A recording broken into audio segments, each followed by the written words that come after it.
Hello everyone, lots of familiar faces. I've been up to Sanders County multiple times to talk about this, so we probably don't need to belay this, but I heard once that there are Montana Democrats and then there are Butte Democrats, and I think Sanders County needs to be added into that exception. You guys work hard up here to create positive relationships with your neighbors, and work hard to talk about the issues. And it's many of the reasons that I've been invited up here to talk about ways in forums that you guys have invited the entire community to talk about how do we solve problems in Sanders County.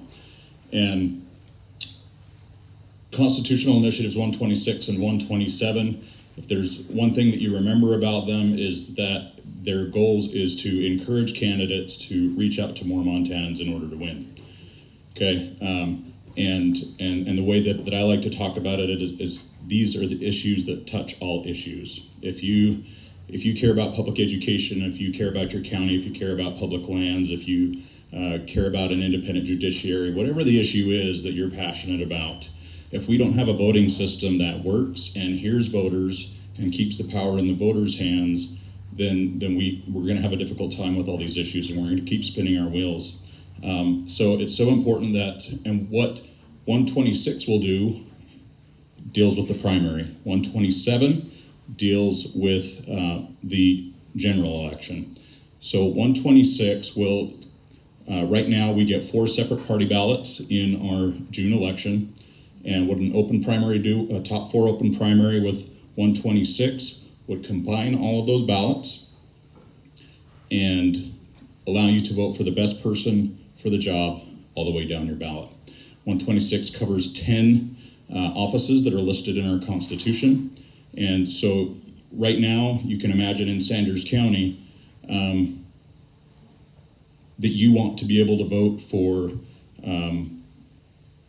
good neighbors that you get along with, candidates that you respect no matter what party they're a part of, whether they're an independent or Republican, you want to be able to vote for somebody that will represent you here in Sanders County. And then statewide, you can also vote for the best person for the job, regardless of party. This changes the incentives of the candidates in order to reach out to people in their district and encourage them to represent people in their district, do less mudslinging, more talking about what they're going to do for people in their district. So we combine everybody on one ballot. Everybody's still able to identify with their party next to their name, but everybody's on one ballot, allowing you to vote for the best person for the job. The top 4 would move forward to November, okay?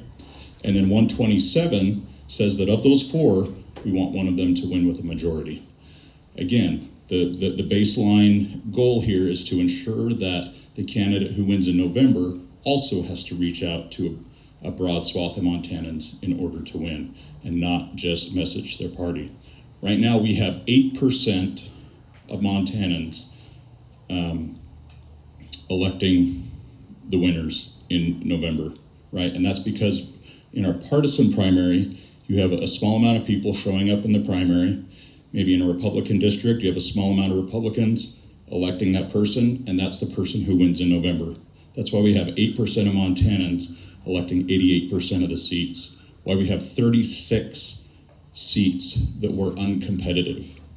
And so by encouraging candidates to say, we need more than 8% to participate, and also 127 in our general election, making sure that somebody wins with a majority. And how we will do that, there are majority systems that have been tried throughout the United States. There's 5 states that currently use open primaries like we're going after, and they have different methods of finding a majority. That can be a Georgia-style runoff with the top 2. That can be an instant runoff like they are doing up in Alaska and Maine. So there's a couple options that 127 forces the legislature to have the discussion about what's best for Montana. And those are the concepts of 126 and 127, to put more power back into your hands as a voter, take the power away from special interests and party bosses, right? And to also be able to hold them accountable. When you have candidates getting elected by more than just their party, winning with a majority, they are also more accountable to you, and they're easier to, they go to office with majority enthusiasm and govern with that majority enthusiasm. But if they don't keep their promises, they're also easier to be held accountable.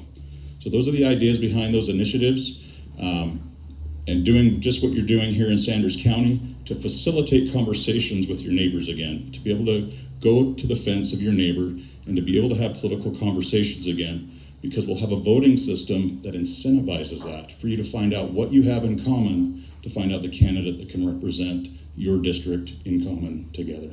Thank you. Thank you.